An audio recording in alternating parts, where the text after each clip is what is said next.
सोनम, राजा और राज और उससे जुड़े हुए जितने भी कातिल हैं इस केस को लेकर, उसको लेकर कल भी हमने खबर दिखाई थी और इससे पहले भी हम खबर दिखा चुके हैं। कल जो हमने राजा के मर्डर केस के रिक्रिएशन की स्टोरी दिखाई थी, उस समय भी हमने कहा था कि कुछ तो मिसिंग है, कुछ तो छूट रहा है, कुछ तो गायब है, जहां तक पुलिस नहीं पहुंच पा रही है। सोनम और राज जो इस कहानी के किरदार हैं, इसके अलावा कुछ एक चीज मिसिंग हो रही है, एक कड़ी गायब है, जहां तक शिलोंग पुलिस के हाथ नहीं पहुंच पा रहे हैं, उस गुत्थी को नहीं सुलझा पा रही है। यहां पर राज लगातार सोनम से अपने रिश्तों को लेकर नकारता रहा है। सोनम ने भी इस पूरे मामले में चुप्पी साध रखी है। जब भी उससे इस बारे में बातचीत की जाती है वह चुप हो जाती है। मर्डर का मोटिव अभी तक समझ नहीं आ रहा है। सोनम ने यहां पर हत्या करवाई है, हत्या के समय वह मौके पर मौजूद थी। उसने लोगों के भरोसे, विश्वास और संबंध सभी का कत्ल कर दिया। लेकिन उसके पीछे की जो वजह है वह राज थी या फिर कोई और, यह समझ नहीं आ रहा है। महज 10 दिनों में यहां पर किसी को मारने का फैसला ले लेना, सभी का दिमाग यहां पर खटक भी रहा है। वह राज के साथ में भाग सकती थी यदि यह राज उसका आशिक है, लेकिन उसने ऐसा नहीं करा। उसने राजा को मौत देने की एक प्लानिंग रची।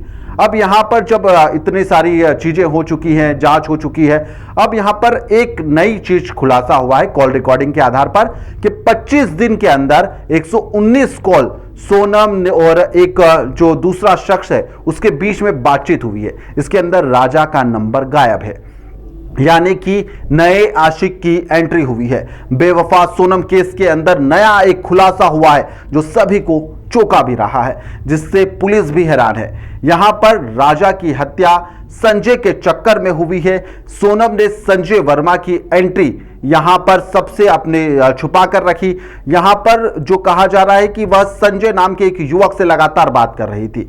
क्या राजा को मौत देने की पीछे की वजह यहां पर संजय है? और क्या यह सब लोग प्यादे हैं? क्या असली खेल का जो हीरो था, जो मौत का मर्डर मिस्ट्री है, उसका जो हीरो है, जो पूरा चक्रव्यूह रचा गया, उसके पीछे की जो असल कहानी है वह संजय के द्वारा रची गई थी। और सोनम और संजय ने मिलकर यहां पर राज और जितने भी अन्य 4 आरोपी है, आनंद और विशाल और सब लोग, इनके साथ में इन्हें मोहरा बनाकर यहां पर इस हत्याकांड को रचा। क्या सोनम भी संजय के कहने पर नाच रही थी? ऐसे कई सवाल है। क्या राज केवल एक कंधा था, जैसा कि कहा जा रहा है कि राज उसके घर पर जाता था, उसे दीदी कहता था, सोनम से वह राखी भी बंधवा चुका था।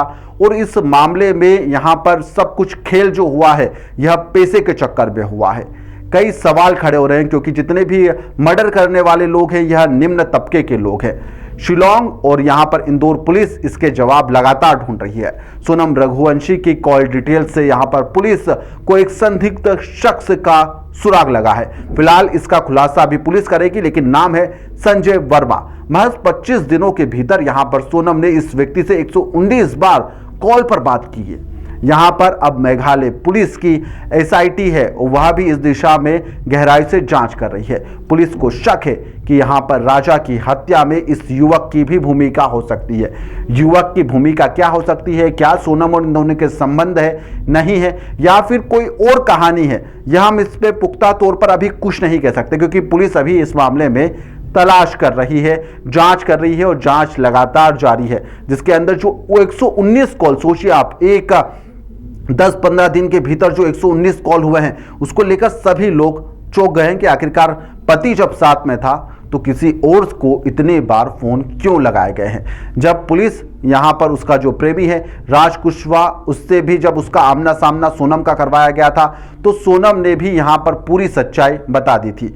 पुलिस के अनुसार यहां पर सोनम ने पति की हत्या की साजिश रची और उसमें वह शामिल भी थी। यह बात उसके द्वारा कबूल कर ली गई है। शिलोंग पुलिस का ऐसा दावा है। यहां पर राजा रघुवंशी के परिवार से पूछताछ करने के लिए शिलोंग पुलिस 2 दिन पहले यहां पर आई थी। मंगलवार को यहां पर इंदौर स्थित उसके घर पर पहुंची। यहां पर 3 अधिकारियों ने राजा के भाई विपिन रघुवंशी, मां और अन्य लोगों से सवाल करे सोनम को लेकर। और आज बुधवार के दिन दोपहर में यहां पर आरोपी सोनम रघुवंशी के घर पर यहां पर शिलोंग की पुलिस पहुंच जाती है। इस दौरान टीम ने सोनम के भाई गोविंद सहित उसकी मां और जो पिता है और जो उसकी पत्नी है उनसे बातचीत करी है। यहाँ पर सोनम रघुवंशी का व्यवहार, उससे जुड़ी हुई घटनाएं, वह क्या करती थी, कैसे करती थी, क्या उसकी मर्जी से शादी हुई, इसको लेकर कई घंटे तक पूछताछ चलती रही। पुलिस इस केस में अब नए नाम जो संजय वर्मा है उसका जब नाम सामने आया तो उसको लेकर भी पूछताछ की गई। हालांकि सोनम के परिजन और उसका जो भाई है उसने संजय वर्मा का जब नाम सामने आया तो उसको पहचानने से इनकार कर दिया है। शिलोंग पुलिस यहां से रवाना हो गई है। इस दौरान पुलिस और यहां पर सोनम के जो परिजन हैं वह मीडिया से दूरी बनाए हुए हैं। यहां पर मीडिया ने सोनम के भाई गोविंद से कई बार चर्चा करने की कोशिश करी लेकिन वह सवालों को टालता रहा और इस दौरान चलते चलते उसने कहा कि शिलोंग पुलिस के द्वारा नॉर्मल बातचीत की गई है, सोनम के व्यवहार को लेकर बातचीत की गई है, किसी भी तरह का कोई, और उसको संजय वर्मा का जब पूछा गया कि संजय वर्मा को क्या आप जानते हैं तो उसने इसको इनकार कर दिया और वह यहां से चला गया। क्या बयान लिए सर, किस तरह से किसका बयान लिए सर, किसका स्टेटमेंट लिए सर, क्या बोला एक और सस्पेक्ट है कोई छठा सर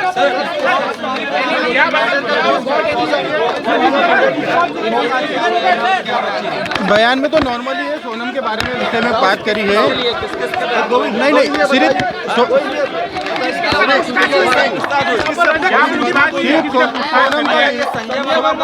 संजय वर्मा नहीं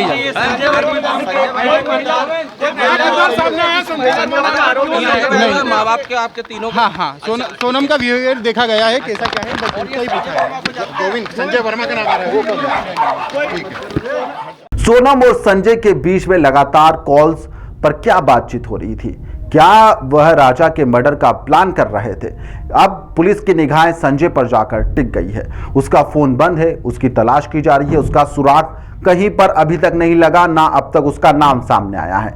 यह जानने की कोशिश में जुटी हुई है कि आखिरकार संजय की इस हत्याकांड में क्या भूमिका हो सकती है।